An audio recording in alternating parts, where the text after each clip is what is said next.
आलिया किस वजह से ज़ारा से इतनी नफरत करती है। आखिरकार वो राज जल्द ही अब खुलने वाला है। आलिया अदील को कॉल करती है और उसे कहती है कि मैंने ज़ारा को इसलिए नहीं पाला कि मैं उससे मोहब्बत करती हूँ, बल्कि मैं तुमसे बदला लेना चाहती हूँ, तुम्हें तड़पाना चाहती हूँ। तुम्हारी रिजेक्शन के बाद जो तुमने अरूसा को चूज किया उसका बदला अब तुम्हारी बेटी चुकाएगी। मैं सारी जिंदगी उसे अपनी नौकरानी बनाकर रखूंगी। ये सुनते ही अदील को गुस्सा आता है और वो आलिया से कहता है कि अगर तुमने कुछ भी ऐसा किया मेरी बेटी के साथ तो मैं तुम्हें जिंदा नहीं छोड़ूंगा। आलिया फोन बंद कर देती है और अदील की तबीयत एक दफा फिर से बिगड़ जाती है। जैन की बेपनाह मोहब्बत पाने के बावजूद भी मेहरू सलमान से मिलना बंद नहीं करती और अब की दफा फराह उसे देखती है। फराह और जैन के सारे दिए गए महंगे तोहफे वो सलमान को दे रही है कि सलमान इनको बेचकर एक कारोबार शुरू करे और वो अच्छी जिंदगी गुजार सके। लेकिन वो ये नहीं जानती कि सलमान तो सिर्फ उससे बदला ले रहा है, धोखा दे रहा है और वो जल्द ही ये सब कुछ लेकर रफू चक्कर हो जाएगा।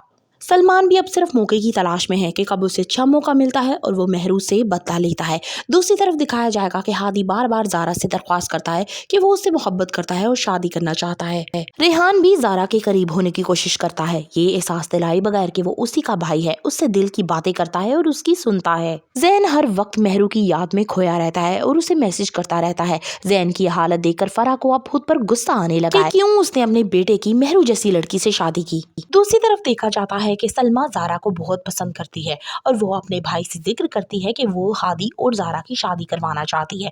लेकिन किसी सूरत भी आलिया इस रिश्ते पे नहीं मानती, क्योंकि उसने ज़ारा को पाला ही इसलिए होता है ताकि बर वक्त उससे बदला ले सके, क्योंकि वो नफरत करती है अपनी सगी बहन से भी और ज़ारा से भी। सलमा हादी का रिश्ता लेकर ज़ारा की तरफ आती है, लेकिन आलिया साफ साफ मना कर देती है कि ये बेजोड़ शादी है और वो किसी कीमत पे भी हादी की शादी ज़ारा के साथ नहीं होने देगी। आलिया अपने बदले की आग में इतनी अंधी हो जाती है कि वो ये तक नहीं देखती कि ज़ारा हादी को पसंद करने लगी है। मेहरू सलमान से बातें कर रही होती है कि वो अब इस बच्चे से जान छुड़ाना चाहती है, लेकिन तभी आलिया सुन लेती है और मेहरू को झंझोड़ के कहती है कि तुम्हारा दिमाग खराब हो गया, तुम ये कैसी बातें कर रही हो। मेहरू का लालच तो दिन ब दिन बढ़ता ही जा रहा है। क्या फराह कभी सलमान और मेहरू की साजिश को समझ सकेगी? फर्दर रिव्यूज ऑफ मुफात परस्त kindly subscribe my channel. Video अच्छी लगी हो तो एक लाइक तो बनता है।